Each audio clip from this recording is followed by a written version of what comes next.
Então, pessoal, bom dia. A gente vai, na aula de hoje, estudar um outro tipo de antena, que é o loop, o anel, né? De corrente. A gente vai restringir o estudo à corrente, o anel de corrente circular.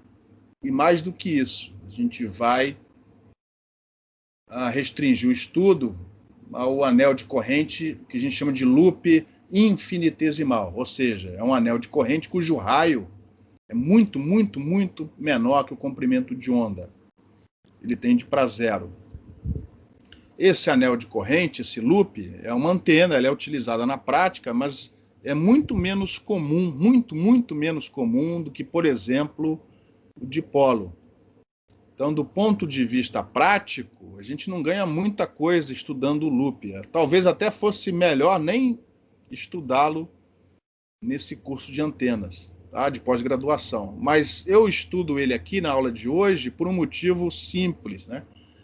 Que é uma antena cuja direção da corrente não é constante. Observe que a direção da corrente, lógico, ela segue a orientação do arame, do metal, do condutor que você utiliza na hora de construir essa antena. E no nosso caso, a gente vai orientar o sistema de coordenadas de tal maneira que esse anel de corrente circular esteja no plano z igual a zero e com a origem do sistema de coordenadas exatamente no centro desse loop circular. De tal maneira que essa corrente ela vai estar orientada na direção φ. Só que para não confundir com a direção φ do observador, a gente usa a linha. Então essa corrente vai estar na direção φ'. E, logicamente, na hora de integrar a corrente para obter o campo, a variável de integração, é óbvio, a gente vai usar φ'. Porque a gente vai variar o φ' de 0 a 2π. E esses vão ser os limites da nossa integração. Consequentemente, a orientação da corrente varia com a coordenada de integração, com a variável de integração φ'. A direção φ' não é constante, como era no caso do dipolo. No caso do dipolo, orientando, né, o dipolo ao longo do eixo Z, a direção da corrente era constante, na direção Z. E aí não trazia grandes problemas. Mas quando a direção da corrente varia com a variável de integração, como é que a gente faz? Como é que a gente integra um vetor que não é constante? Um vetor que a gente não pode passar para fora da integral. Então, o exemplo do loop ilustra o que a gente faz nessas situações. Você vai ver que é muito simples, mas a gente precisa ver pela primeira vez. E a melhor maneira de ver pela primeira vez é analisando uma geometria mais simples. E é por isso que eu gosto de analisar o loop, mesmo nesse curso de antenas para pós-graduação. Então, aqui está a geometria do anel de corrente. O raio desse anel é A.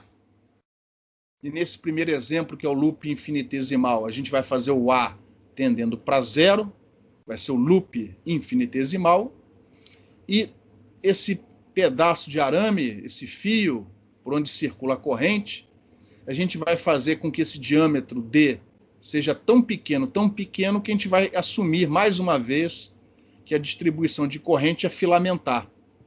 A gente vai ter apenas um filamento de corrente com distribuição circular, esse círculo de raio A. E aí nós vamos usar as variáveis, né, polares, ρ e φ, no caso ρ' e φ', para descrever a posição onde essa corrente está no espaço, para definir o nosso vetor R'.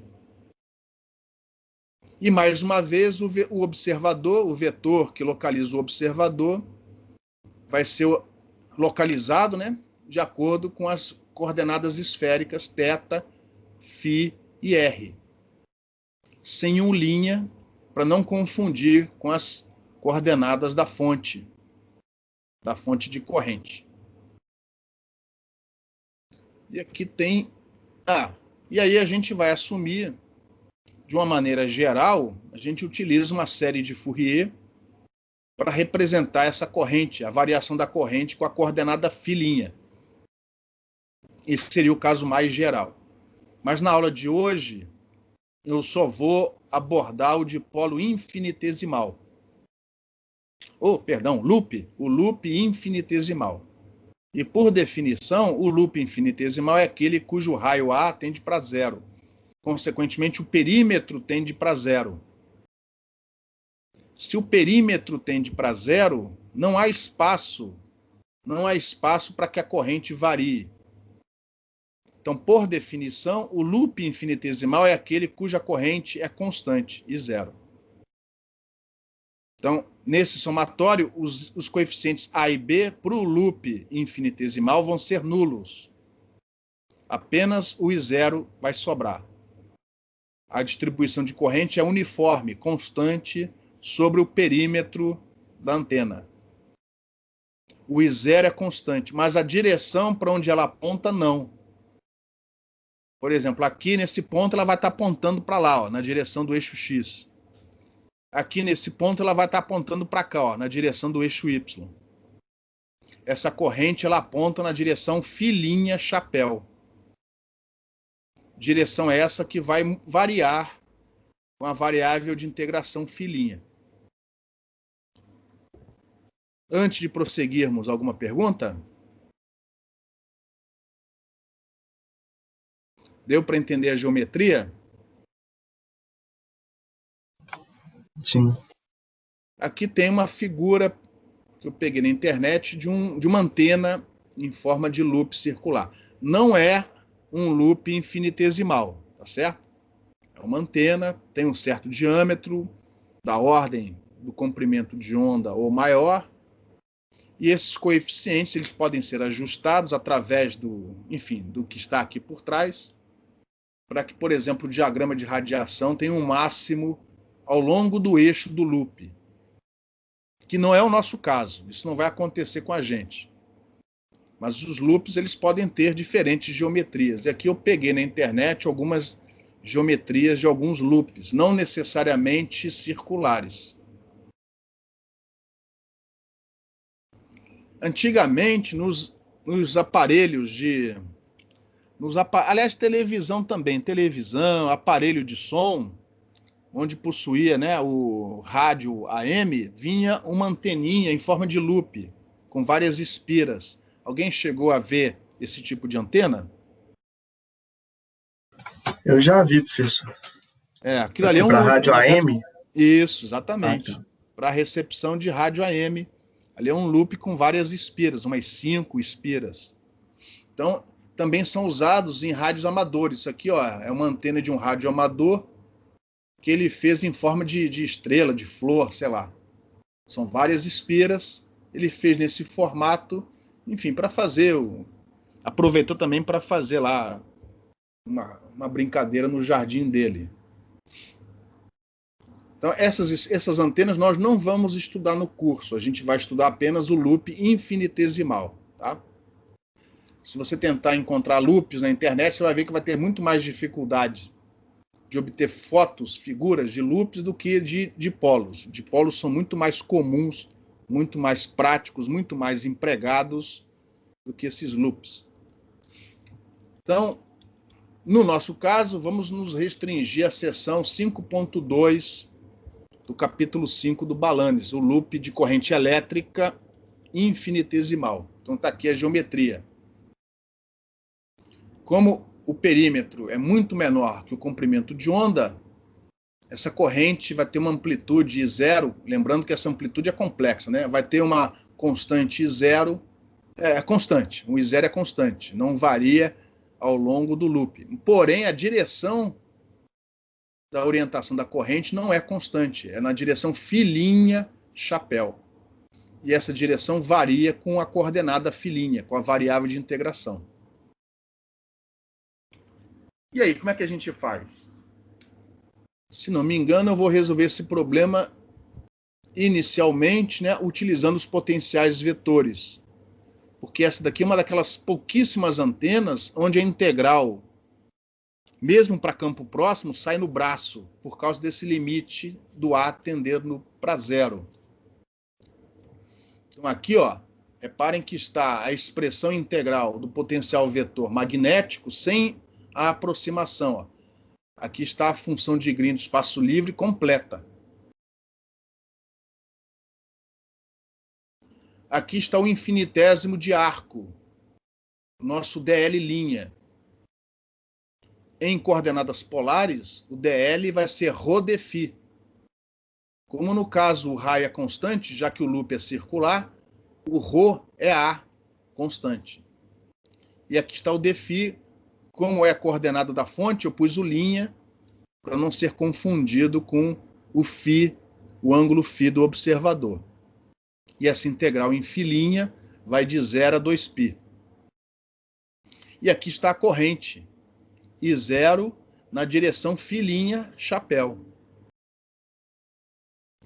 Mas como é que a gente faz para integrar esse φ' chapéu? Eu não posso passar o φ' chapéu para fora da integral, porque ele varia com φ'. Então, para evitar esse problema de ter que integrar um vetor que não é constante, o que a gente fez foi simplesmente representar o vetor φ' chapéu nas suas componentes cartesianas x e y.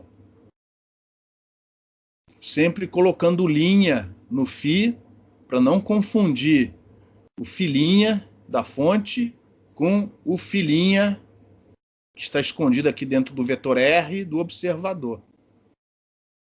E aqui está a representação nas suas componentes x e y, do vetor φ' chapéu. E com isso eu evito o problema de ter que integrar um vetor que não é constante. Aí você vai perguntar, puxa vida, então eu tenho que resolver duas integrais? É verdade, você tem que resolver duas integrais. Uma para a componente x e outra para a componente y. Você vai ter que resolver duas integrais, mas é melhor do que integrar um vetor que não é constante. E esse procedimento você faz para qualquer distribuição de corrente. Qualquer distribuição de corrente, na prática, o que a gente faz? A gente descreve ela nas suas componentes cartesianas, x, y, z. E as integrais correspondentes são avaliadas ou analiticamente, como vai ser o caso do nosso loop infinitesimal, ou numericamente, como vocês vão fazer no trabalho prático, na análise da antena refletora. Vocês vão pegar a corrente, descrevê-la nas suas componentes cartesianas x, y, z e integrar, por exemplo. Antes de prosseguirmos, alguma pergunta?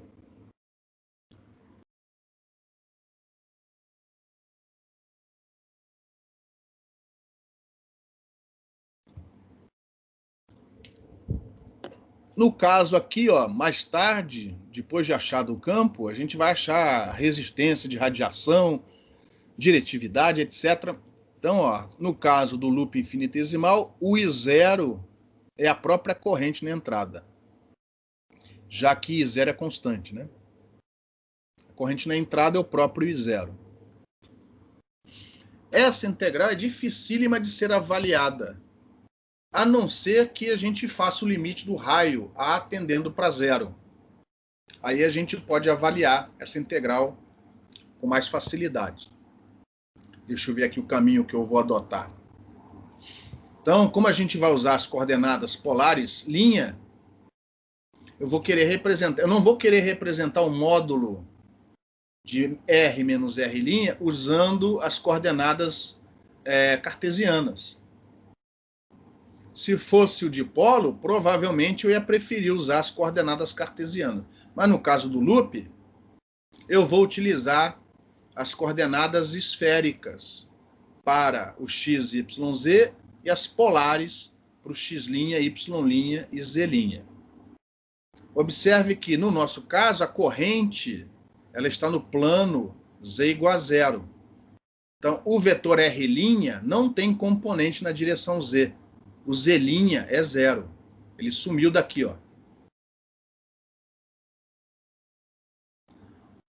As coordenadas x' e y', eu estou representando pelas coordenadas polares ρ' e φ'. Onde, neste caso, o ρ' é constante igual a A. Então, eu troquei o x' por A cosseno de φ' e eu troquei o y' por A seno de φ'. E provavelmente eu não vou ganhar nada se eu mantiver o x e o y.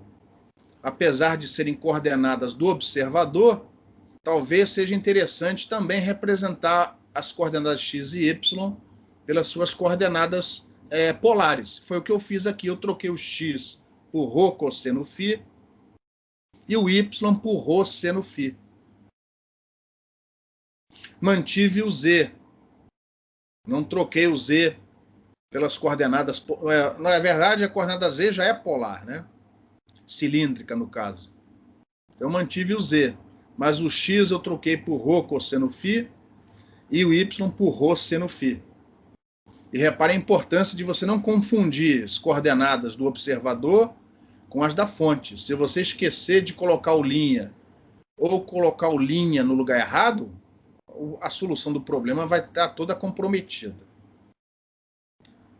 Eu passei o x e o y para suas coordenadas polares, porque aí, ó, usando as propriedades trigonométricas, a gente consegue reduzir o argumento dessa raiz quadrada para isso daqui, ó. Então, ρ, φ e z são coordenadas do observador e φ' é a nossa variável de integração. No limite do a tendendo a zero, repare, no limite do a tendendo para zero, este termo some e este termo também.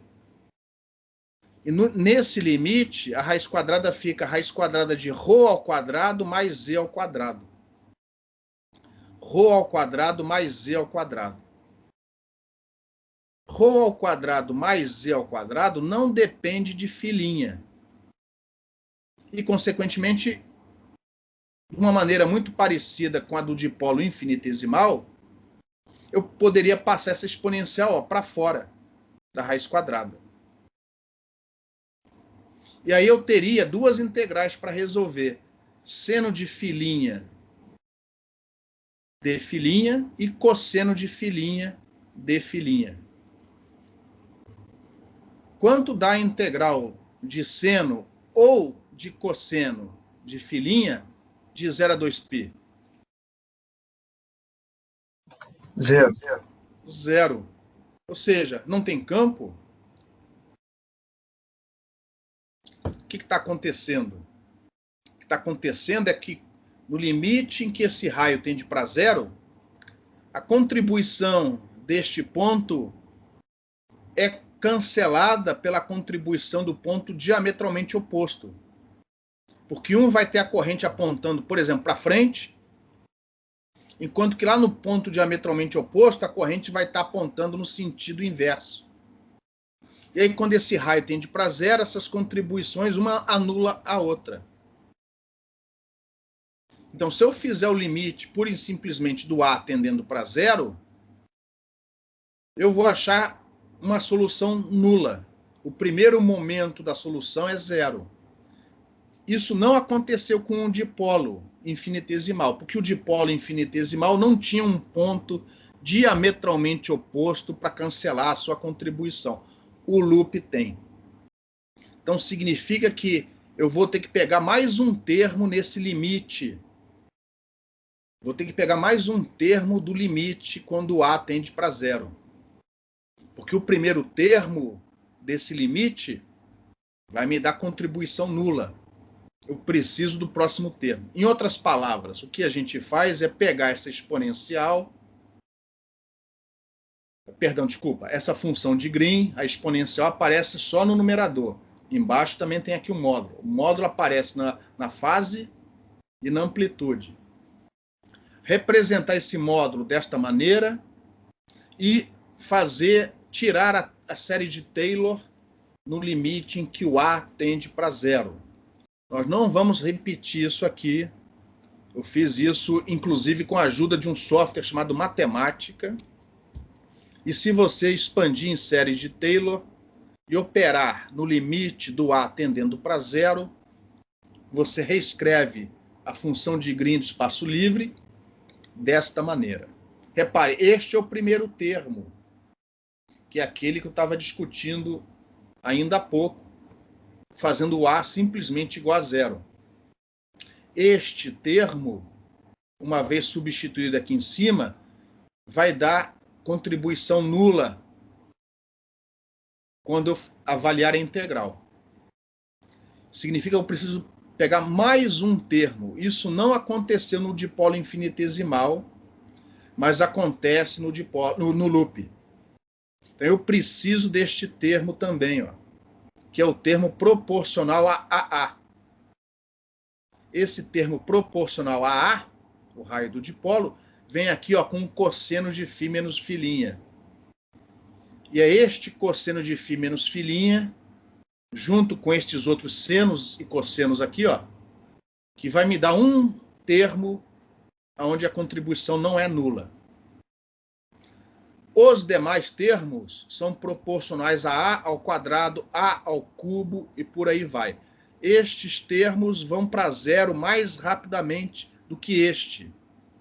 Como este segundo termo já é suficiente para me dar uma resposta não nula, eu não preciso dos outros. Então, os outros vão ser ignorados.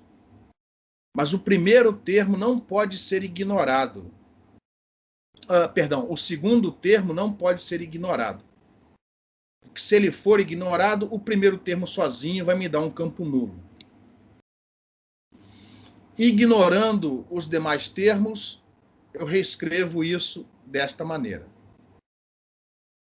O que eu fiz aqui foi pegar as coordenadas do observador que estavam sendo dadas em termos de coordenadas cilíndricas, eu passei para coordenadas esféricas. Então, por exemplo, ρ ao quadrado mais z ao quadrado é igual a r ao quadrado. Ρ dividido por r é seno de θ. Então, fazendo essas substituições, eu reescrevi desta maneira, onde agora, de maneira mais apropriada, as coordenadas do observador são as coordenadas esféricas, r, θ e φ.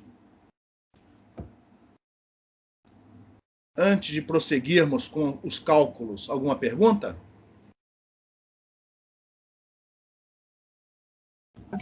Eu fiquei um pouco na dúvida lá no começo, professor. Aonde? Lá na integral do campo Aqui? A. Porque o A multiplica todo mundo, né? E ele tende a zero. Isso aí não ia fazer o campo tender a zero também, não? Também. Em algum momento você vai descobrir que quanto mais longe você estiver da antena, a onda vai ficando cada vez menos intensa, porque afinal de contas é uma onda esférica. Ok. Beleza? Mas eu não vou poder fazer o A igual a zero, senão não tem campo nenhum. Sim. Beleza? Então eu só vou fazer o A igual a zero depois. Ok. Quando eu fizer as contas. Depois a gente vai tirar as conclusões. Beleza? Mas você tem razão. Esse A, inclusive, vai multiplicar por esse e vai aparecer um A ao quadrado.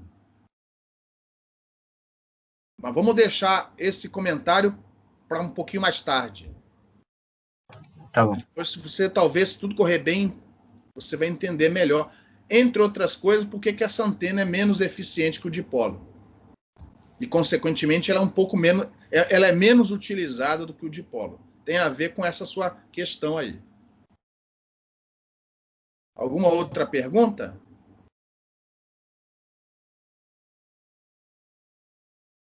Essa passagem é a mais complicada. Agora é tranquilo, porque vão ser integrais de seno e cosseno.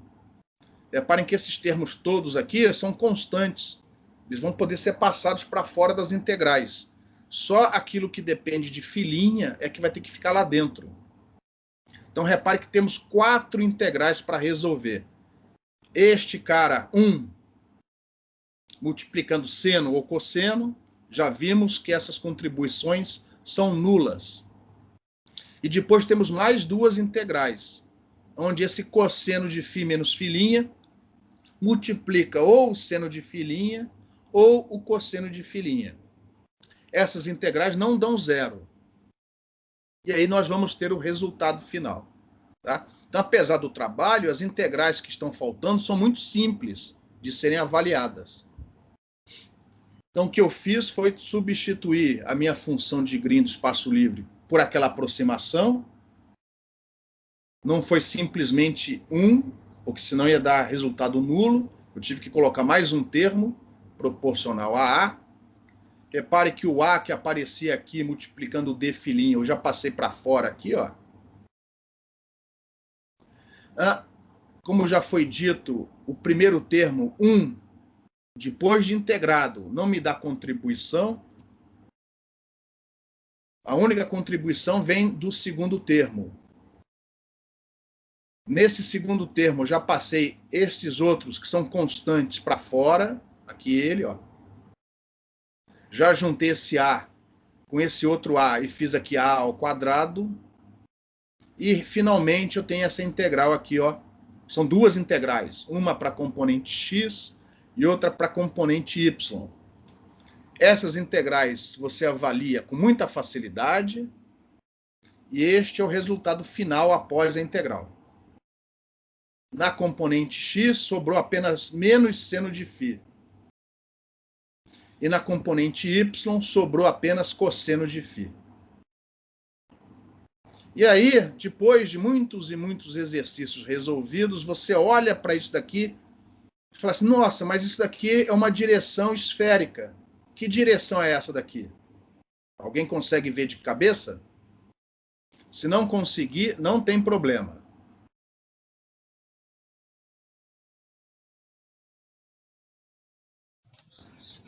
Deve ser Z, não? Oi? Não. Z não. Z é ortogonal a x e y. Isso aqui nunca vai dar Z. Isso daqui é φ chapéu. Se você... eu não consegui enxergar. Não tem importância. Passa as direções unitárias x chapéu e y chapéu para a base esférica, aí você vai fazer um monte de conta, você no final vai chegar que isso daqui pode ser reescrito desta maneira. Que é uma maneira mais apropriada, já que a gente está usando as coordenadas esféricas para representar a posição do observador. E aqui está o seu potencial vetor magnético do loop infinitesimal. Ele é proporcional a A ao quadrado. Enquanto que do dipolo, ele é proporcional a L, para o loop, ele é proporcional a A ao quadrado. Ou seja, ele é bem menos intenso. E junto com o loop, o dipolo infinitesimal, essa é a outra antena, e é a outra antena que eu conheço onde o campo eletromagnético pode ser completamente obtido, independente do observador estar longe ou perto.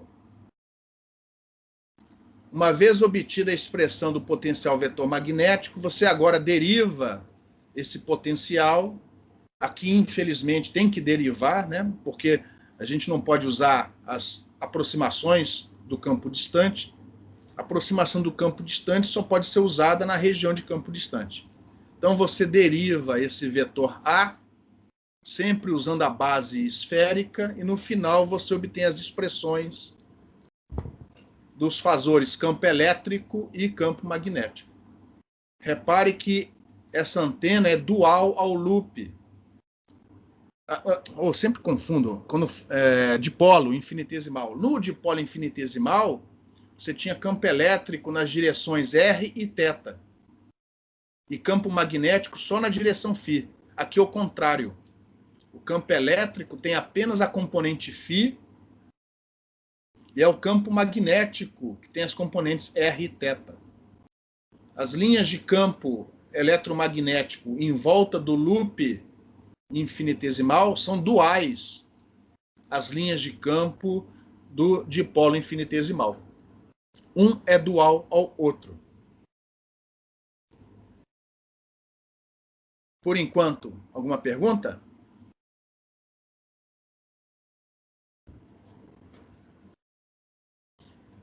Com isso, o problema está todo resolvido, inclusive na região de campo distante, porque para a região de campo distante, o que a gente faz? O R tendendo para o infinito. Então, todos os termos 1 sobre R ao quadrado, 1 sobre R ao cubo, a gente joga fora.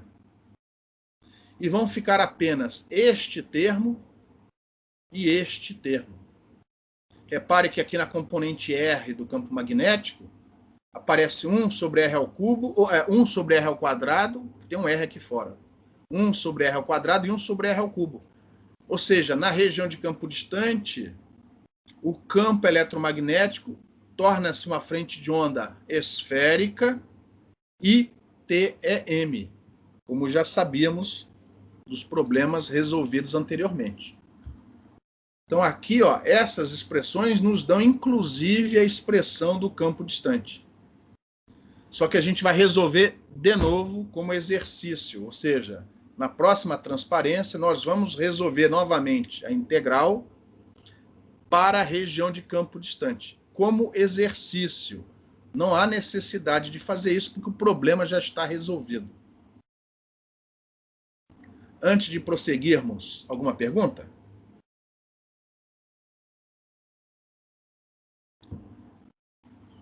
Então, vamos resolver agora para o campo distante, resolvendo a integral. E se não me engano, aqui eu não vou fazer como faz o Balanis. O Balanis faz daquele jeito, utilizando o potencial vetor magnético. Aqui eu já vou usar a notação que eu gosto de usar, que eu prefiro. Ou seja, eu já tiro a componente R antes de integrar. E usando essa expressão aqui, ó, já multiplicando por menos J ômega, eu já obtenho direto o fasor campo elétrico. Na região de campo distante, você sabe que o fasor campo magnético sai direto do campo elétrico. Então, na região de campo distante, esta é a única conta que você tem que fazer, mais complicada. E ela já te dá o fasor campo elétrico suficientemente afastado dessa antena. Aqui está a corrente, que nesse caso é filamentar, já subtraindo dela a componente na direção R. Lembrando que aqui R é a direção do observador. Aqui está aquele fator de fase, para correção de fase, é onde o argumento depende de R' escalar R chapéu. E aqui está o infinitésimo de arco. Por ser um círculo, é rolinha de filinha. Onde, no caso, rolinha é constante, porque é um círculo. Então, ao invés de escrever rolinha, eu já coloquei A. E o ângulo filinha, a variável de integração, vai de 0 a 2π. E, obviamente, que esse resultado tem que ser igual ao anterior, no limite KR tendendo para o infinito. Em relação a essa expressão, alguma pergunta?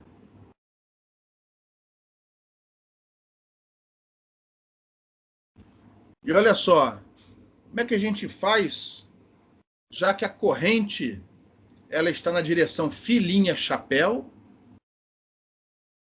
e o que eu tenho que tirar é a componente R, onde R chapéu é na direção do observador. Como é que a gente faz isso? Como é que vocês fariam isso? Isso que nós vamos fazer aqui, para este caso particular do loop, é o que vocês fazem em qualquer antena, em qualquer geometria, seja a integral avaliada analiticamente ou numericamente. É isso que vocês vão fazer, por exemplo, no programa de vocês. Eu tenho a minha corrente na base da fonte, na base linha. Eu quero retirar uma componente na base esférica do observador. Como é que a gente faz isso? Pergunta, como é que a gente faz isso?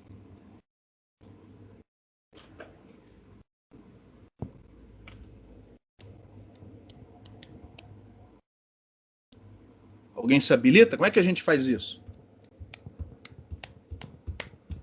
Eu tenho que passar da base da fonte, linha, da base vetorial da fonte, a base linha, para a base vetorial do observador sem a linha. Como é que eu faço isso?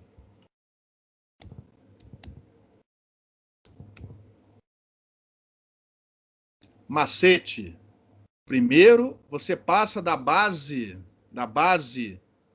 onde a corrente está representada para a base cartesiana. Então aqui, ó, está a sua corrente representada na base cilíndrica da fonte, Φ', chapéu, Φ, chapéu, linha. E aí, com a ajuda daquele apêndice do livro do Balanes, ou de qualquer livro de cálculo de eletromagnetismo, você vai passar da base vetorial cilíndrica, ou no caso aqui também pode ser esférica, para a base cartesiana.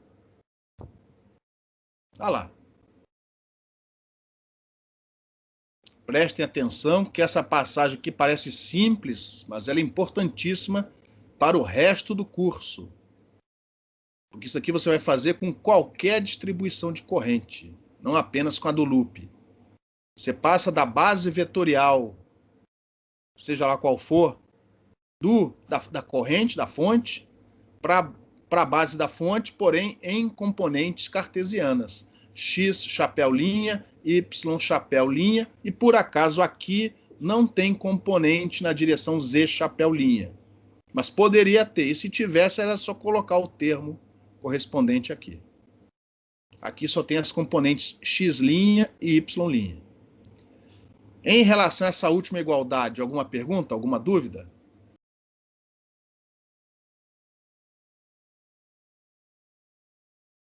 Por que eu passei para a base cartesiana? Porque a base cartesiana é constante. Quando eu passo do ponto da fonte para o ponto do observador, ocorre apenas uma translação. Por isso que trabalhar com a base vetorial cartesiana é mais simples. Porque ocorre uma translação. A direção X continua apontando na mesma direção. A direção Y continua apontando na mesma direção. Repare que isso aqui não é coordenada. Isso aqui não é X'. Isso aqui representa a direção X'. A direção do eixo X', que é a direção do eixo Y'. E quando eu passo do ponto do observador para o ponto, do ponto da fonte para o ponto do observador, a base vetorial cartesiana ela só translada. Então, X' chapéu vira X chapéu. E Y' chapéu vira Y chapéu. Eu não estou dizendo que X' é igual a X e que Y' é igual a Y. Não são, porque as coordenadas mudam. Eu estou dizendo que a direção cartesiana é constante. Porque a base translada. Ela não roda, ela translada. E para completar o truque, agora ficou fácil. É só passar da base cartesiana para a base esférica. E você já está com as componentes R, θ e Φ na base do observador. Lembrando que agora esses ângulos são os ângulos θ e Φ do observador. Cuidado para não pôr linha onde você não deve. Logicamente que agora você vai, combinar tudo, juntar o componente R de cima com a componente R de baixo, a componente θ de cima com a componente θ de baixo e a componente Φ de cima com a componente Φ de baixo, tomando cuidado de jogar, antes de enfiar na integral, jogar a componente R fora. Então essa componente R aqui sai fora. No final, aqui estão as componentes θ e Φ do nosso presente problema. Em casa, vocês vão repetir esses passos. Em casa, vocês já estão. Posteriormente, vocês vão repetir esses passos. Essa transparência é muito importante. Entender essa passagem é importante não apenas para o loop, mas para qualquer antena, quando você faz o cálculo do campo na região de campo distante. Alguma pergunta?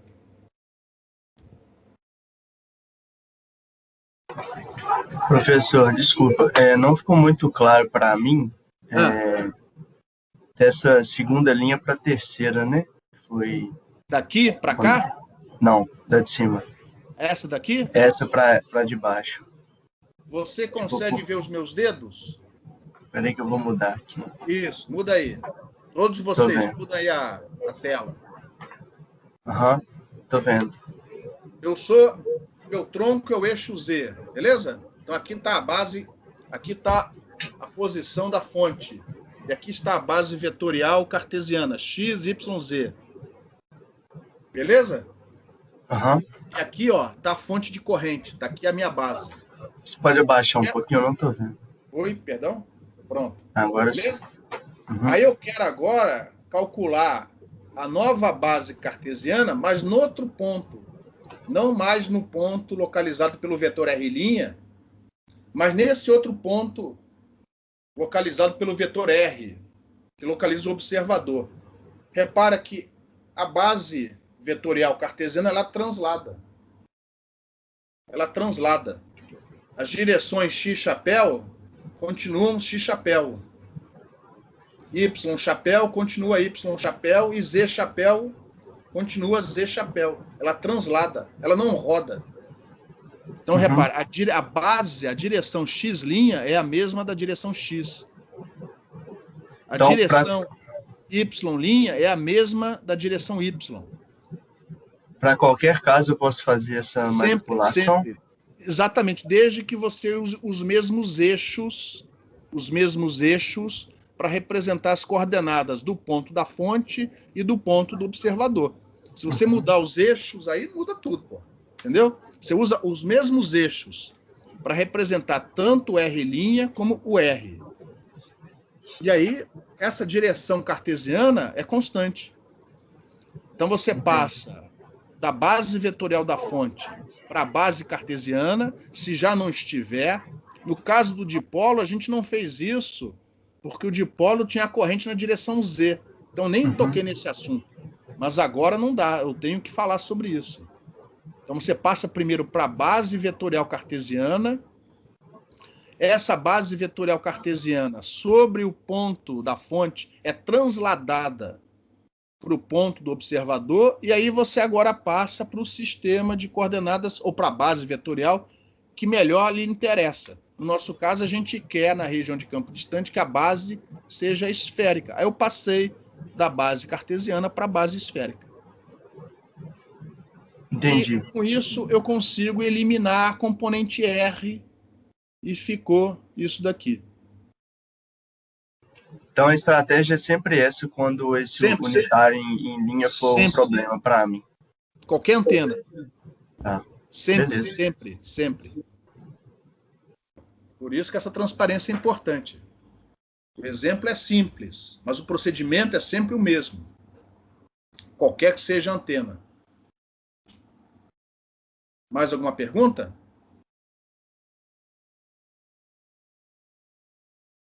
Bom, então este termo entre colchetes já está aqui embaixo. Repare que eu vou ter que resolver de novo duas integrais. Uma para a componente θ e outra para a componente φ. Mas paciência. Em cada uma dessas integrais, θ chapéu e φ chapéu podem ser passados para fora. Porque θ chapéu e φ chapéu são direções do observador. Então, eles não dependem de filinha. Então, para as integrais, θ, φ, θ chapéu, φ chapéu, são constantes. Só os termos onde aparece o filinha é que tem que permanecer. Então, para a componente θ, dentro da integral vai ficar apenas seno de φ menos filinha. E para a componente φ, vai ficar apenas cosseno de φ menos filinha. E esse cálculo vai te dar as componentes θ e φ do fasor campo elétrico na região de campo distante. E a gente já sabe do resultado anterior que a integral disso aqui vai dar zero. Porque na região de campo distante, aliás, em qualquer ponto do espaço, o campo elétrico radiado pelo loop só tem componente φ. Então, a integral disso daqui vai dar zero. Estamos antecipando esse resultado. Vai ficar apenas a componente φ. Mas isso a gente só vai ver depois de completar o cálculo. Para completar o cálculo, está faltando ainda representar essa exponencial complexa de uma maneira mais apropriada. O vetor R' só tem as componentes x e y. Repare que aqui eu já não estou usando mais x chapéu linha nem y chapéu linha, porque vocês já sabem que x chapéu linha é igual a x chapéu, y chapéu linha é igual a y chapéu, e se tiver z chapéu linha é igual a z chapéu.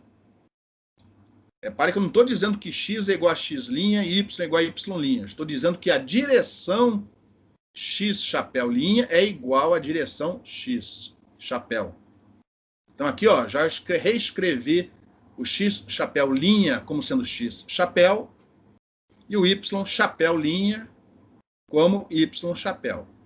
Só que ao invés de escrever x linha e y linha, por causa da variável de integração, eu preferi escrever a componente x como sendo ρ' cosseno φ' e a componente y como sendo ρ' seno φ', onde neste caso particular o ρ' é constante igual a A. Então já coloquei A aqui, ó. E escalar R chapéu. Lembrando que R chapéu é a direção do observador. E sempre R chapéu você vai usar seno θ cosseno φ na direção x, seno θ seno φ na direção y, mais cosseno θ na direção z. Eu não coloquei essa expressão aqui, ó. Quando você fizer o produto escalar, componente x vezes a componente x do outro, mais a componente y vezes a componente y do outro, aqui não tem componente z para esse, você reescreve esse produto escalar desta maneira.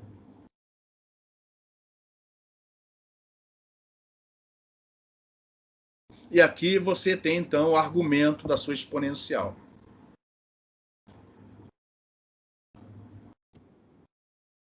Acontece que no argumento aparece o A. E para o loop infinitesimal, por definição, o A tende para zero. Então a gente vai pegar essa informação e colocar aqui dentro dessa exponencial. Quando o A tende para zero, o argumento tende para zero. Então o primeiro termo da aproximação é 1. Só que, como a gente já viu antes, se eu puser só o primeiro termo, a integral vai dar zero, porque seno ou cosseno integrado de 0 a 2π vai dar zero. Então eu preciso, como antes, mais um termo. E aqui está o segundo termo, que depende do A. Os demais termos, que dependem de A ao quadrado, A ao cubo, vão para zero mais rapidamente do que o segundo termo. Esses termos eu ignoro. Então, repare, mais uma vez, temos 4 integrais para resolver. Aquelas associadas ao termo 1, seno para θ e cosseno para φ, estas dão zero. E, por causa disso, você é obrigado a pegar um segundo termo. Onde, nesse segundo termo, além das constantes, você tem aqui cosseno de φ menos φ'. Cosseno vezes seno é uma função ímpar. Quando você integrar de 0 a 2π, vai dar zero de novo. Só a quarta integral é que dá diferente de zero, porque vai ter aqui cosseno vezes cosseno. Cosseno vezes cosseno vai dar cosseno ao quadrado. Integrado de 0 a 2π vai dar π. Vai ficar apenas a componente φ do fasor campo elétrico, como já era esperado. Então, são esses passos que eu mostro na próxima transparência. Está aqui a exponencial com os 2 primeiros termos. Isso daqui já pressupõe que é um loop infinitesimal. Este primeiro termo, quando eu integrar junto com esses outros dois, não vai dar contribuição. Só o segundo termo, onde o cosseno multiplica cosseno, é que vai dar. E fora as constantes, a integral da 2π. Da π. E aqui está o resultado final, mostrado rapidamente. Se você comparar com aquela expressão de 2 transparências atrás, no limite do R tendendo para zero, ou para infinito, você vai ver que é o resultado É o mesmo. E o campo magnético não precisa calcular, porque na região de campo distante a frente de onda é TM. Então o campo magnético sai direto da relação válida para ondas TM. Alguma pergunta?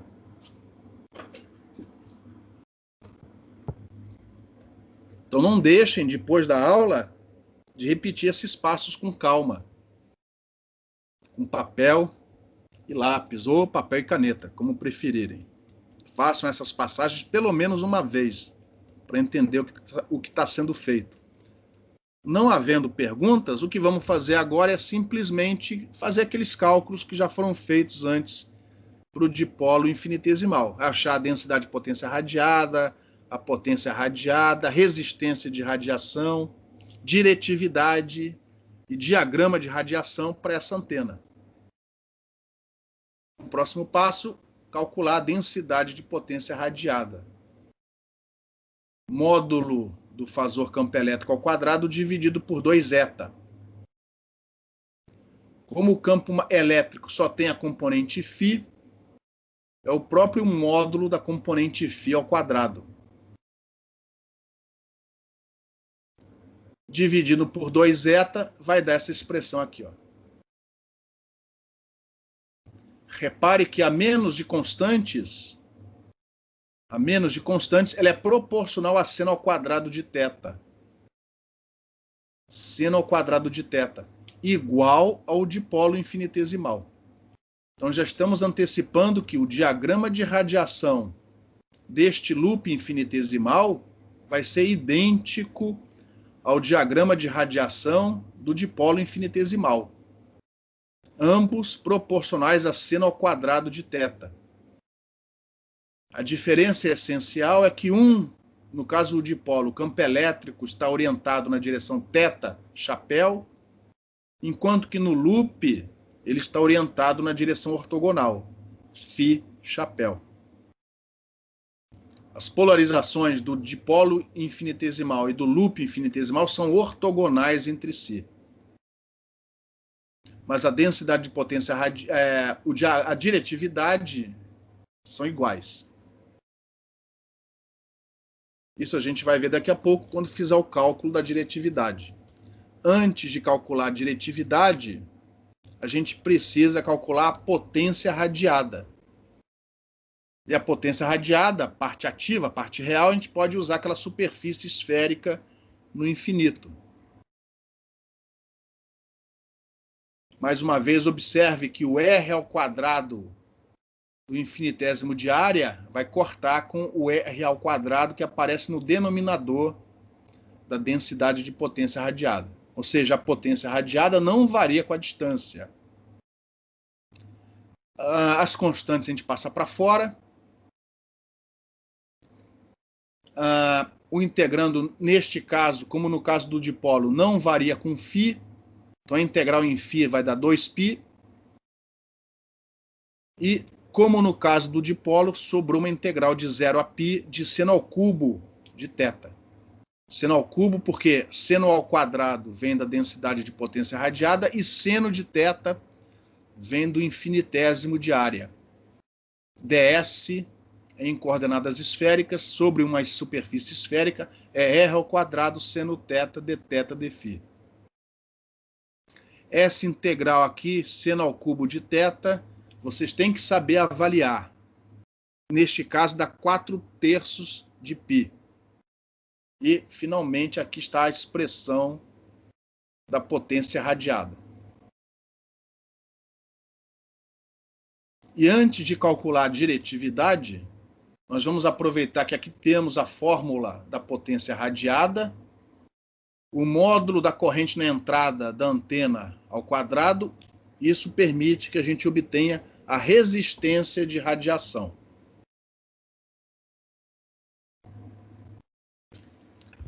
Pergunta.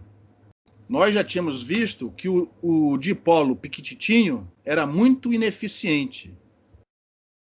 Ele tinha uma resistência de radiação proporcional a L sobre lambda, né? KL ao quadrado. Repare que o loop infinitesimal, ele depende de Ka. A é o raio dele. Só que a quarta, elevado a 4, por causa daquele A ao quadrado que já tinha aparecido antes no campo. Potência é Ka ao quadrado, a quarta. Se o loop piquititinho e o dipolo piquititinho fossem antenas práticas, qual seria a mais ineficiente?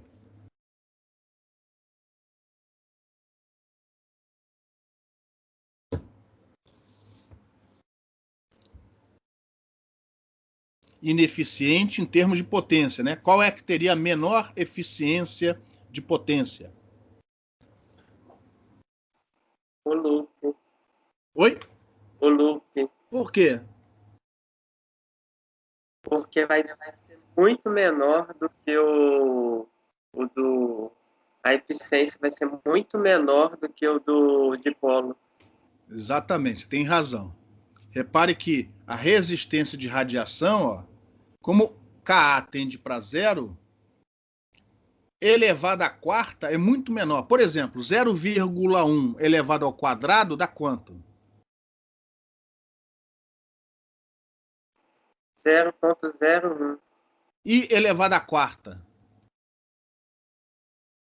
0,00001. Teve um zero a mais, mas não importa, a ideia é essa mesma.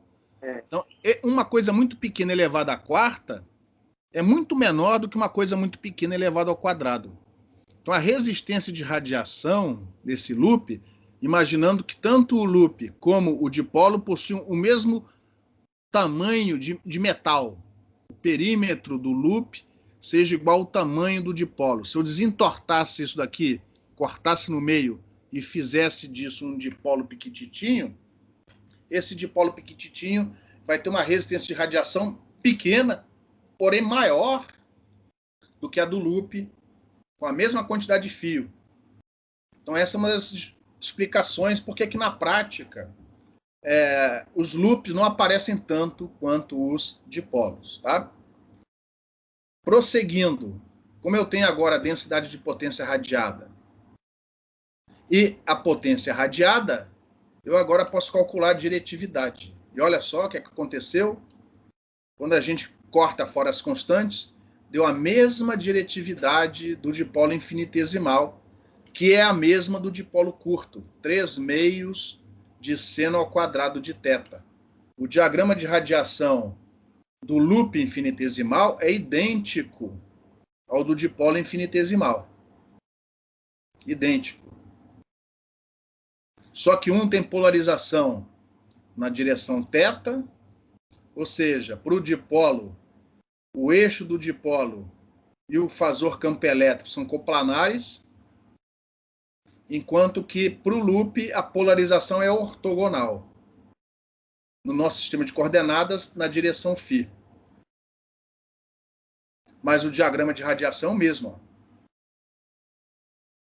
Nulos ao longo do eixo do loop e o máximo de radiação na direção para o loop infinitesimal, o máximo de radiação na direção θ igual a 90 graus. Então, a diretividade máxima ocorre para θ igual a 90 graus, ou seja, perpendicular ao eixo do loop, e tem o mesmo valor daquela do loop do dipolo infinitesimal, 1,5 ou 1,76 dBi.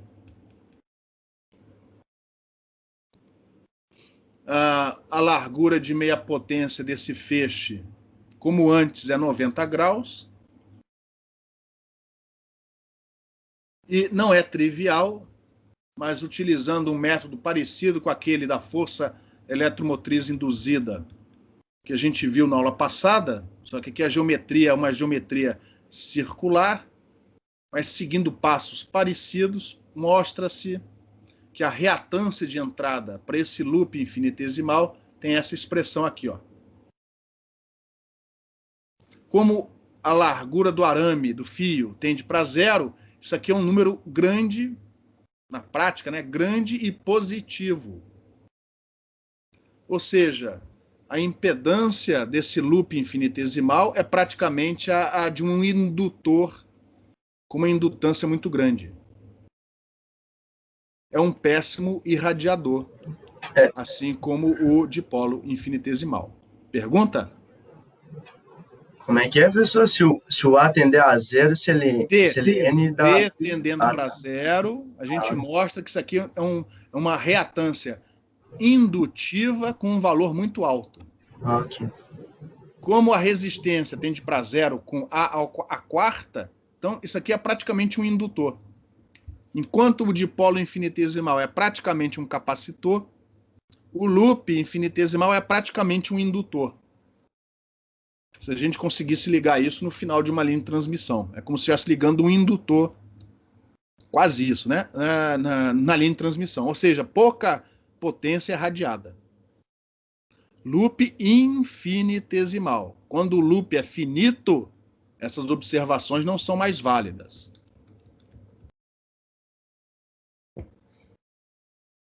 Alguma pergunta?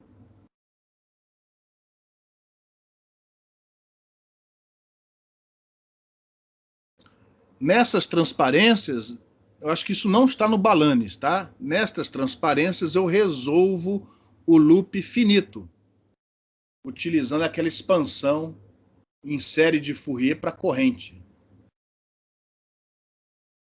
E se o cálculo for feito na região de campo distante, você chega, eu vou passar rápido, tá? Você chega numa resposta para o fasor campo elétrico na região de campo distante em função desses coeficientes AN, BN e do fator constante I0. Tá? As contas não são complicadas porque é tudo seno e cosseno. Elas só são um pouco mais chatas. Tá? No final, você chega na representação das componentes θ e φ para o campo elétrico e para o campo elétrico, componente θ e φ, na região de campo distante, em função dos coeficientes AN, BN e I0, que representam a sua expansão de corrente em termos de série de Fourier. E aparece aqui também umas funções de Bessel. Eu não vou cobrar isso de vocês. Se um dia vocês precisarem, aqui tem as expressões necessárias para o cálculo. O que o Balanis faz, se não me engano, ele resolve para o que ele chama de loop pequeno. Ou seja, ele não é mais finito, ele não é mais infinitesimal, porém pequeno o suficiente para que você ainda consiga aproximar a distribuição de corrente como sendo uniforme. Ou seja, o AN e o BN continuam nulos. Só que ele não pode mais aproximar essa exponencial como a gente fez antes. Porque apesar do I0 continuar constante, né, o A não é mais muito pequeno. Então ele tem que resolver essa exponencial, aí vai aparecer este termo aqui. Os outros não, porque o AN e o BN são nulos. Então esse é chamado de o loop finito. Essa é a seção, não sei se agora de cabeça se é a seção 5.3 ou 5.4 do Balanis. Aqui você tem uma expressão mais geral que vale para qualquer distribuição de corrente, desde que você saiba a expansão dela em série de Fourier. Mas uma vez conhecida a sua expansão em série de Fourier, aqui estão as expressões do campo elétrico na região de campo distante. E aí, brincando com esses coeficientes, você consegue colocar o máximo de radiação na direção que você quiser, inclusive na direção do eixo. Então, tem certos loops onde o máximo de radiação não é na direção perpendicular ao eixo, como no caso do loop infinitesimal. Você consegue ajustar isso daqui de tal maneira que o máximo de radiação seja na direção do eixo do loop. E aí você pode pôr, por exemplo, esse loop no alto de um carro e, enfim. Mas essas antenas são menos comuns do que os dipolos. Então, a gente não vai... Eu mostrei que está feito aqui, mas eu não vou cobrar isso de vocês, tá? Eu só vou cobrar mesmo o loop infinitesimal. E voltando ao loop infinitesimal, nós vamos aqui destacar a dualidade que existe entre o dipolo infinitesimal e o loop infinitesimal. Então, reparem, das expressões que a gente calculou antes para o loop, para o dipolo, e agora para o loop, eu vou colocar uma do lado da outra. Isso aqui foram as expressões do campo eletromagnético obtidas para o dipolo infinitesimal elétrico. Dipolo infinitesimal elétrico é porque a corrente era elétrica. E o que a gente acabou de obter para o loop infinitesimal elétrico. Aqui estão as expressões do dipolo infinitesimal elétrico e aqui do loop infinitesimal elétrico. O que vocês podem observar? O que vocês podem me dizer inspecionando esses dois conjuntos de equações?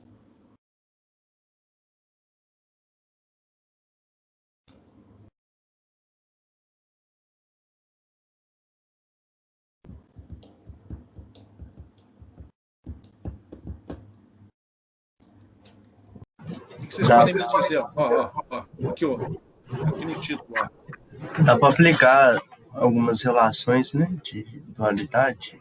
Isso. Que você fez antes. Logo, o que mais que você pode extrapolar a partir dessas observações? O dipolo elétrico, infinitesimal, né? É dual ao loop elétrico. Logo, se esse loop infinitesimal fosse de corrente magnética, ao invés de corrente elétrica, as suas linhas de campo seriam iguais às de um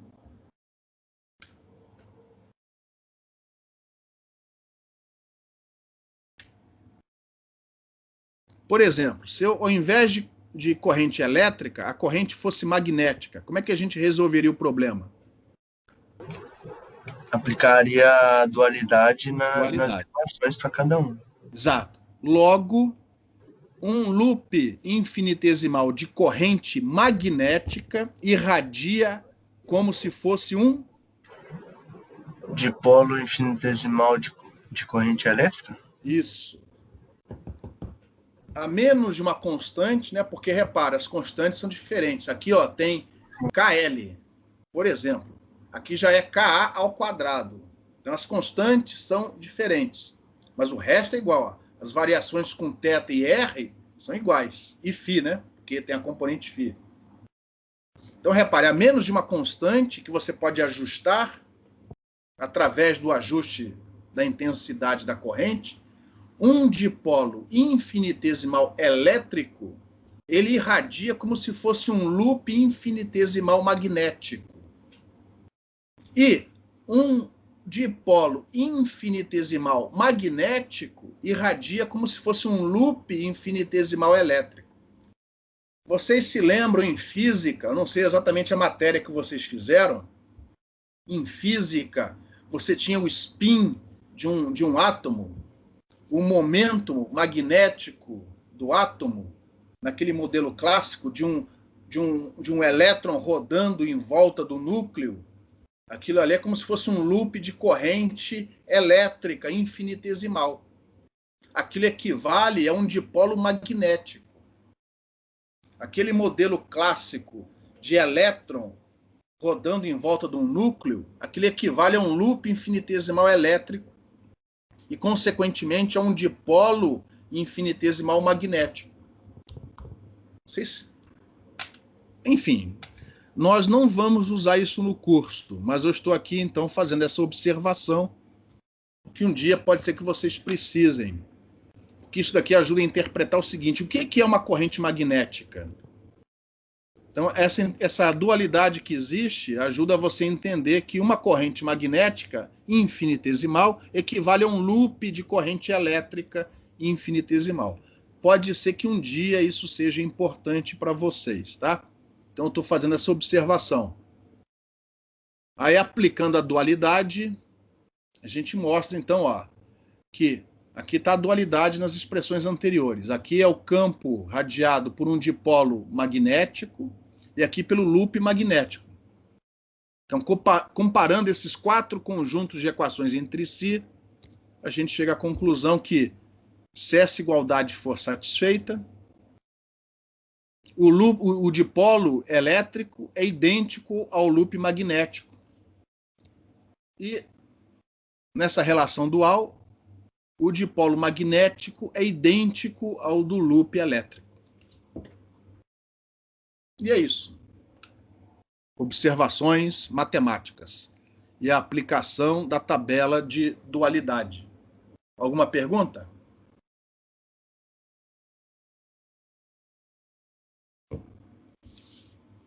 Então, se você tiver como, na superfície de alguma coisa, colocar loops de corrente elétrica, pequenininhos, aquilo é a mesma coisa que colocar um monte de dipolinhos magnéticos sobre a superfície. E se isso vai te adiantar de alguma maneira, né? Isso aí vai depender dos problemas que vocês forem resolver no futuro, tá? Então eu vou parar com essa dualidade por aqui e vamos para o último assunto da aula de hoje. Eu vou pular aqui, ó, esse negócio de várias espiras. Já é a próxima transparência. Eu vou pular só essa daqui e vou para imagens. Então eu vou aproveitar o finalzinho da aula de hoje para estudar imagens.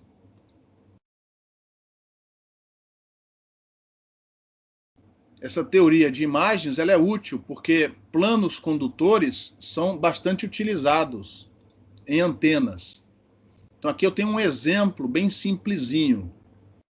Essa antena, na verdade, são 2 dipolos em V. Reparou? Um polo para cima, outro para baixo. Esse dipolo foi... Eu não quero falar dobrado, porque dipolo dobrado é outra coisa. Mas eles foram dobrados, entende? De maneira a formar aqui um V, mais ou menos, né? Um V. E, na verdade, são 2 dipolos em V. Um com polarização vertical, o outro com polarização horizontal. Não dá para ver direito a parte de trás. É um dipolo, 2 dipolos ortogonais entre si em V. E ajustando as fases das excitações, isso aqui pode ser usado para gerar uma polarização circular. Através de 2 polarizações lineares devidamente defasadas de 90 graus entre si, você pode fazer com que essa antena gere uma polarização, irradie um campo polarizado circularmente.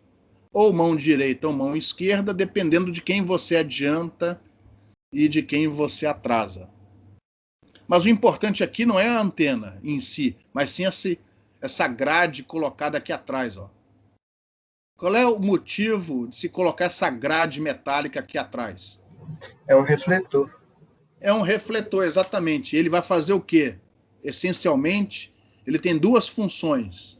Quais são?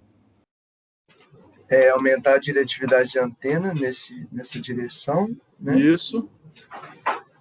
E Diminuir a relação frente-costas. Não entendi a última. Diminuir a relação frente-costas. Isso. Então, ajustando a posição da antena em relação ao plano, ou seja, essa distância aqui, ó, que é uma coisa que a gente não viu ainda no curso, tem a ver com fator de conjunto. Vocês já viram na graduação, ou vamos ver mais tarde, se não me engano, até na próxima aula. Na próxima aula a gente começa a ver esse fator de conjunto. Ajustando essa distância em comprimentos de onda, você consegue aumentar a diretividade dessa antena na direção perpendicular. É uma finalidade. E a outra, como foi dito aí, ao colocar essa grade lá atrás, você diminui a radiação para trás. Melhora a razão frente-costas. Porque, afinal de contas, pode ser que você queira pendurar outra antena aqui atrás nessa torre. Você não quer que uma interfira com a outra. Por que não usar um plano sólido, uma placa sólida de metal?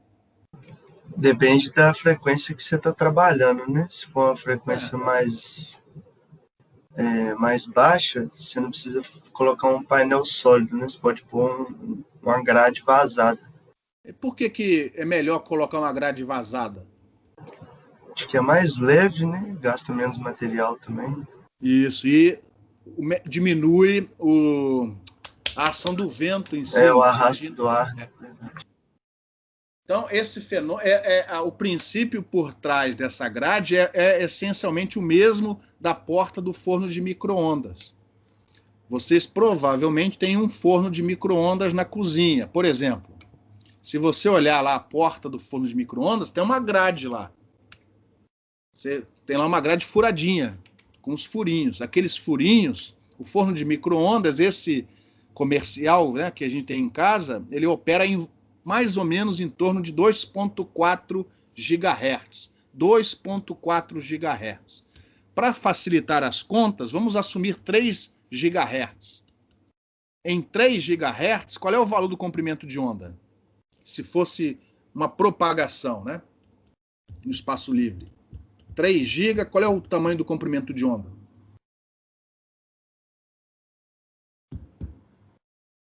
Oi, pessoal. É 10 centímetros? 10 centímetros. 10 centímetros. Aqueles furinhos na porta do forno de micro-ondas é da ordem de 10 centímetros?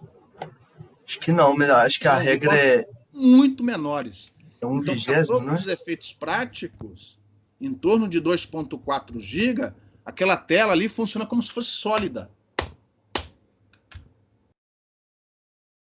Por que não faz sólido, então? Por que fazer aquela grade e não fazer a porta sólida, com metal, uma placa de metal naquela porta? Já que você não quer que a energia escape. Sempre escapa um pouquinho. Então, por que não fazer sólido?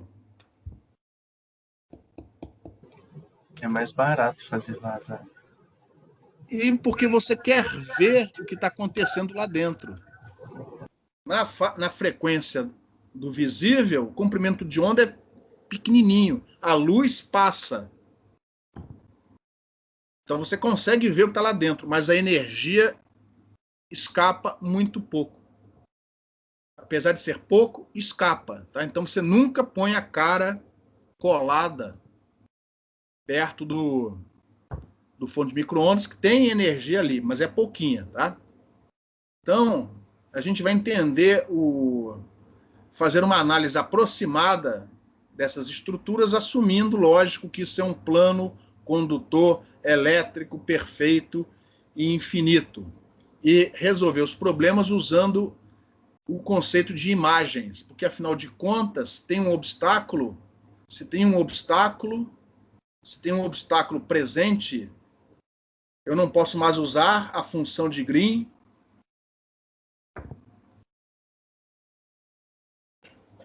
Eu posso usar a função de Green? Ela é para o espaço livre, né? Eu posso usar, mas não é a do espaço livre. Então, eu quero tirar esse obstáculo da análise. Eu quero fazer com que volte a estar radiando no espaço livre. Então, eu preciso do conceito de imagens. Eu preciso trocar essa minha geometria por uma outra onde não exista mais condutor, não exista mais obstáculo. E a gente vai fazer isso assumindo que esse obstáculo é um condutor, é um plano condutor elétrico perfeito e infinito. Aqui tem outro exemplo, onde, no caso, vai ser colocada aqui, ó, uma torre. Não está aqui, mas vai ser colocada uma torre, onde a torre é a própria antena de AM. É a antena transmissora de AM, é um monopolo da ordem de 80 metros de altura. E esse monopolo vai irradiar melhor se ele estiver sobre um plano condutor elétrico perfeito e infinito, que obviamente é impossível.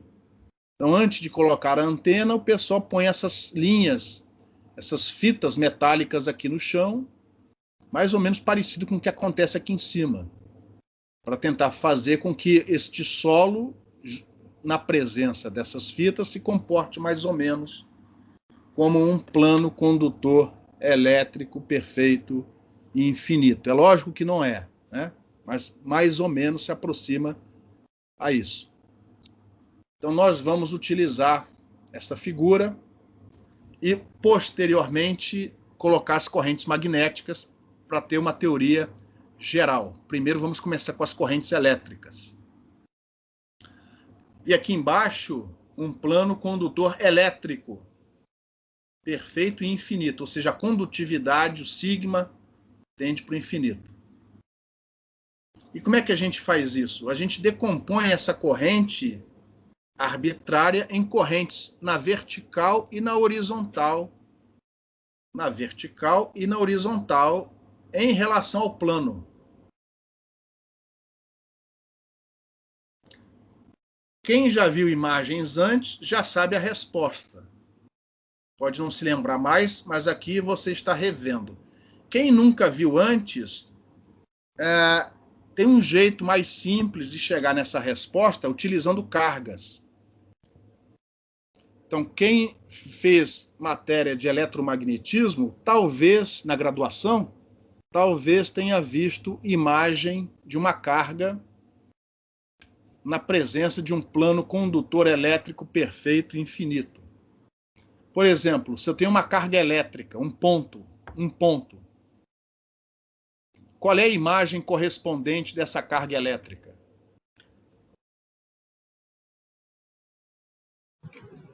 Um ponto no outro lado? Um ponto cá embaixo, equidistante em relação ao plano, né? Porém, cuja carga é invertida, negativa. Negativa não, é o inverso. Tem um sinal trocado, inverso não, falei errado. Tem um sinal contrário ao da de cima. Se a de cima é positiva, embaixo é negativa. Se a de cima é negativa, a de baixo é positiva. Elas têm a mesma intensidade, mas o sinal trocado. E para transformar isso em corrente, o que você faz?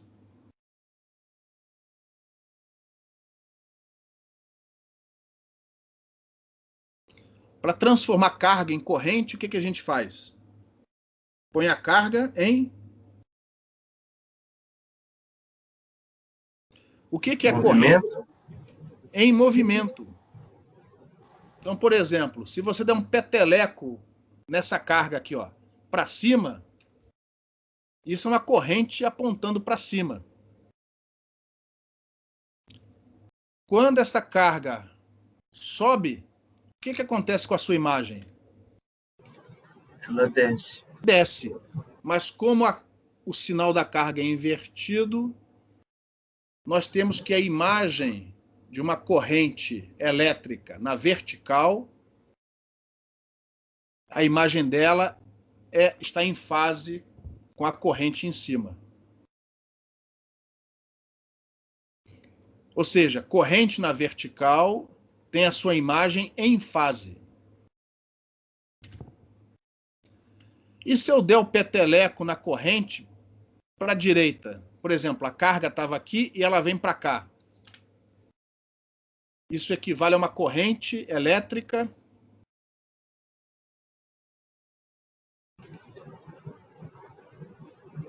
paralela ao plano. Na horizontal, em relação ao plano, paralelo ao plano.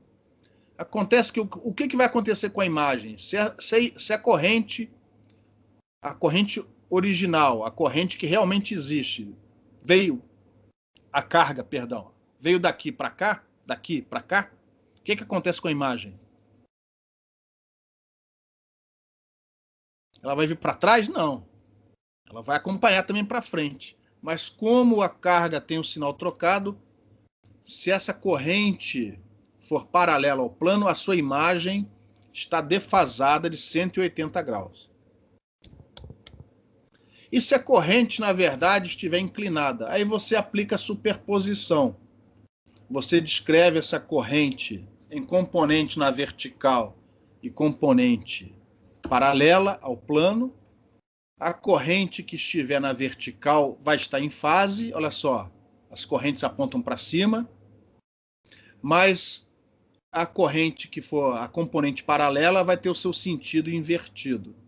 Aqui está, por exemplo, a imagem de um dipolo colocado inclinado em relação ao plano. E com esses conceitos, mais tarde a gente vai poder analisar essas antenas, onde ao invés de uma antena radiando na presença de um obstáculo, nós vamos assumir duas antenas radiando sem a presença do obstáculo. E aí a gente vai poder usar novamente a função de Green do espaço livre. Alguma pergunta?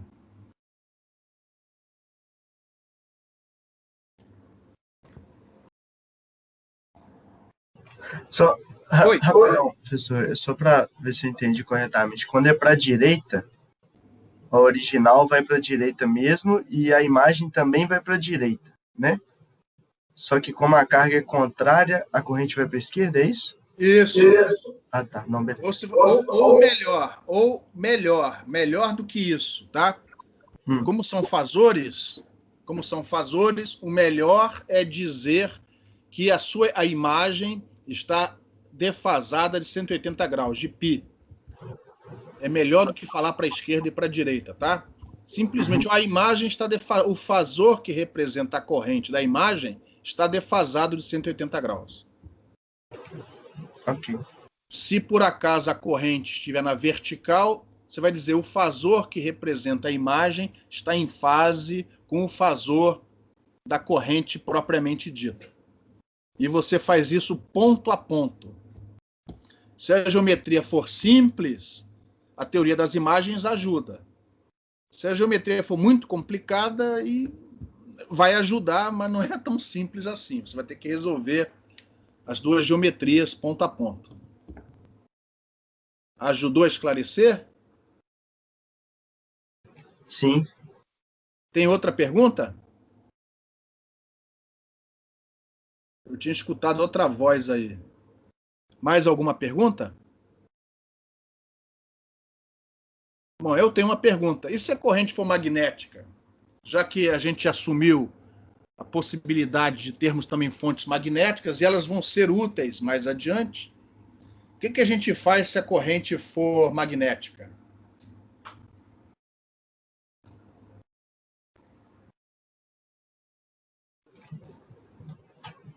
Seria a mesma lógica, não?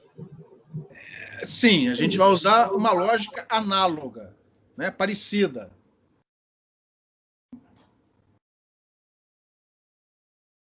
A gente tem que resolver o problema de novo? É um novo problema? Tem que resolver tudo de novo? Usando dualidade, ela sai. Exatamente isso que eu queria que alguém respondesse. Está errado. Você me desculpe. Está errado porque se você aplicar dualidade, eu queria falar isso. Se você aplicar dualidade, você realmente vai transformar essa corrente elétrica em magnética. Mas você vai transformar o plano condutor elétrico num plano... Condutor magnético, perfeito? Isso, e não é isso que a gente quer. A gente quer que o plano continue condutor elétrico. Só a fonte, a corrente magnética. Então a gente é obrigado a resolver tudo de novo. Tá? Não vou entrar em detalhes, mas se você usar o conceito de carga, como a gente fez com a corrente magnética, você vai ver que no caso da carga magnética, a imagem não tem o sinal invertido. Cargas magnéticas não vão ter a imagem com o sinal invertido. E, consequentemente, o resultado é inverso ao obtido anteriormente. Ou seja, se a corrente magnética estiver perpendicular ao plano, a sua imagem é defasada de 180 graus. E se essa corrente magnética for paralela ao plano, a imagem está em fase. É justamente o oposto do que aconteceu antes.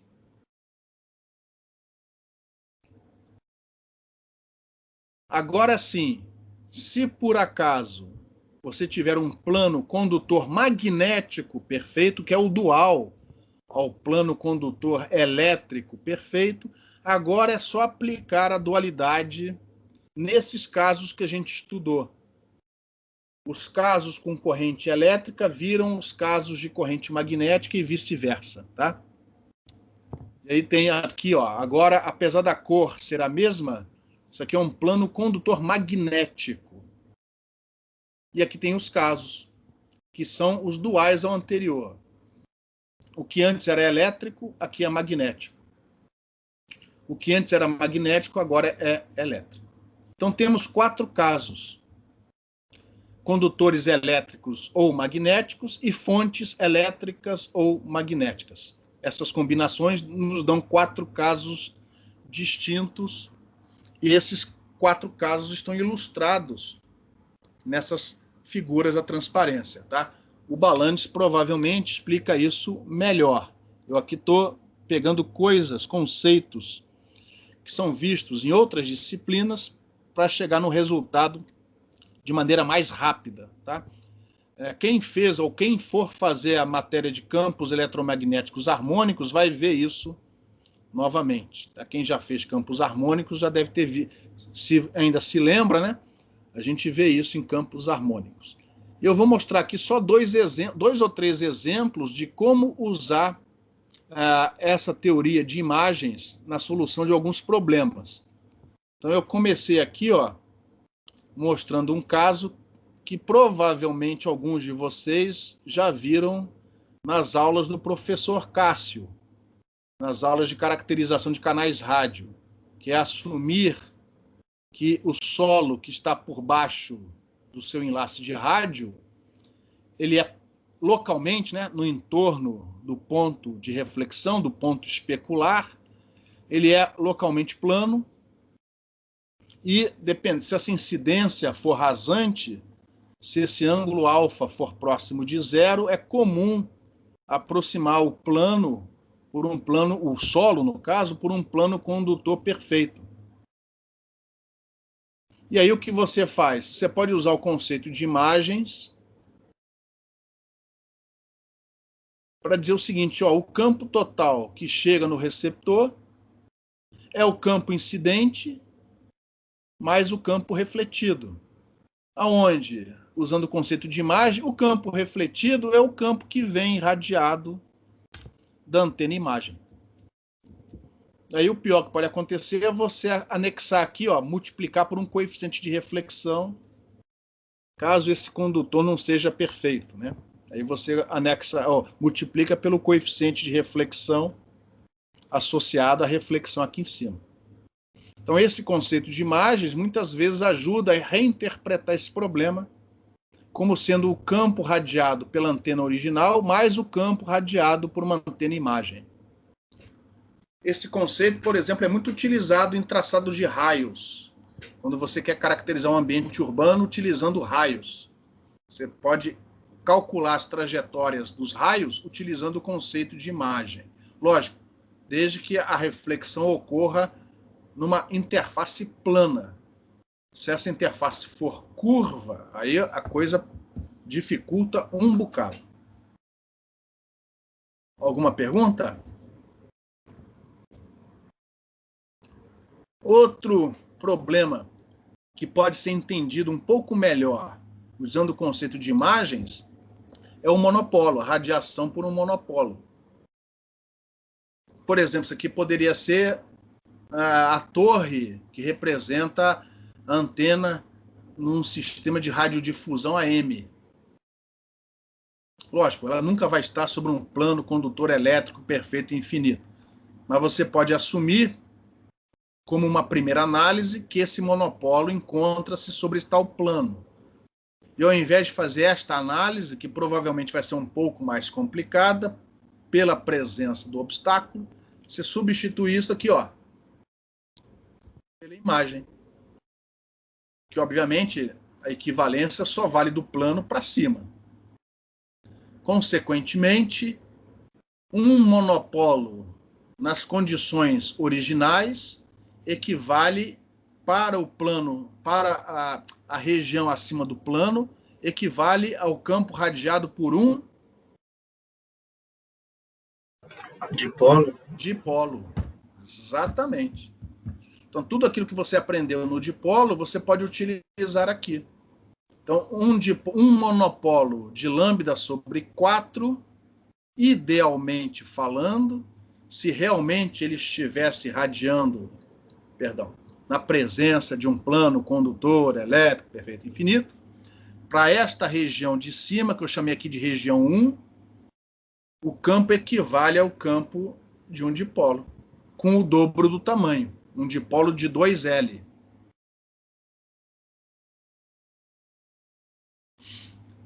Repare como isso simplifica alguns problemas.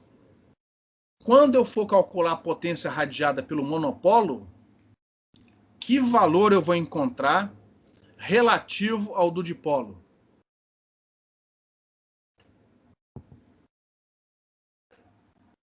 Repare, quando eu for calcular a potência radiada por esta antena, obviamente, na região de campo distante, eu vou escolher que superfície para fazer o cálculo. Esférica. Oi? Não seria esférica? Aqui embaixo, quanto vale o campo? Nulo. Ah, logo, a superfície é uma esfera ou é um hemisfério? A calota esférica. Isso. Ou seja, ao invés de integrar de θ indo de 0 a π, eu vou integrar em θ indo de 0 a Π sobre 2. π sobre 2. Qual o valor que eu vou encontrar em relação ao do dipolo completo? Metade? Metade. Metade, porque o campo é o mesmo, mas eu só vou integrar em metade da esfera. Então, o resultado é metade. Mas, sendo a corrente na entrada a mesma,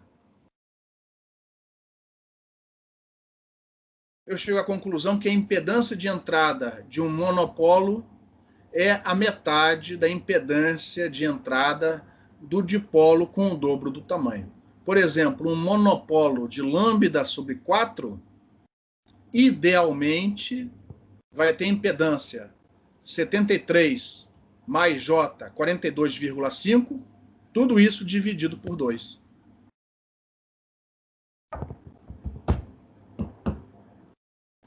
Sim ou não?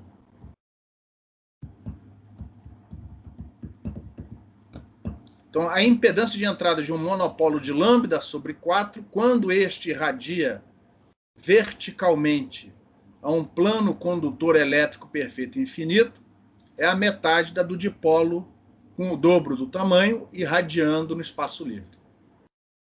Outra coisa que não está aqui nas transparências, eu vou aproveitar esse problema para propor outro problema. Você tem um armário metálico no seu escritório. E aí você põe sobre esse armário aquele aparelhinho de Wi-Fi, o roteador de Wi-Fi. E esse roteador tem aquela antena, aquilo ali é um monopolo. Aí você vai e põe essa antena paralela à superfície do armário. Você pegou essa antena e, ao invés de colocá-la na vertical, você dobrou e colocou ela paralela ao armário. Quando a corrente elétrica está paralela ao plano condutor elétrico, a imagem tem que orientação? Antiparalela? Tem o sentido oposto, estão defasadas. Vou voltar lá para trás. Ó. Demorar um pouco porque a transparência é pesada. Só um momentinho. A imagem, não devia ter feito isso, mas eu fiz. Só um momentinho. Ó, corrente elétrica paralela ao condutor elétrico tem imagem defasada de 180. E se essa distância entre elas, ou seja, se a distância entre a antena e o armário for muito pequena, o que vai acontecer?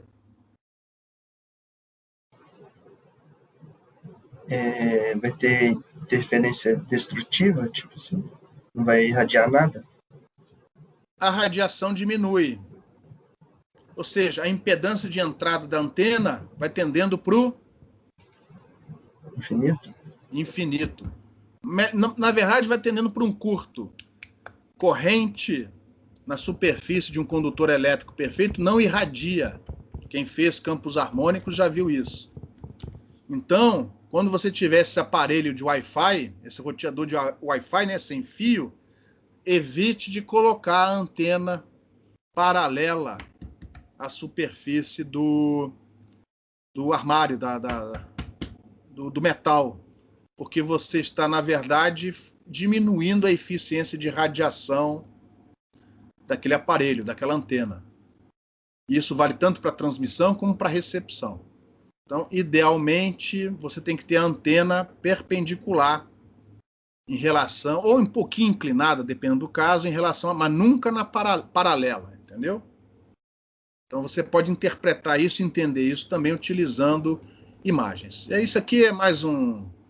Se você tiver um loop circular, você faz ponto a ponto e determina essas imagens aqui. Eu vou parar a apresentação, a aula de hoje aqui.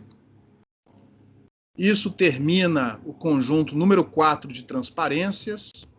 E na aula que vem a gente vai para o capítulo 6 do Balanis, que é o 5º conjunto de transparências. Vamos falar do fator de conjunto. A gente vai falar o que acontece quando temos mais de um elemento na antena, vários dipolos. Esse caso aqui, ó, o que acontece quando eu tiver 2 dipolos radiando? Será que eu vou ter que integrar tudo de novo? Será que eu vou ter que integrar tudo de novo? Nós vamos mostrar que, dependendo da situação, não precisa. Você pode utilizar a teoria de conjuntos, que é a teoria que nós vamos mostrar na próxima aula.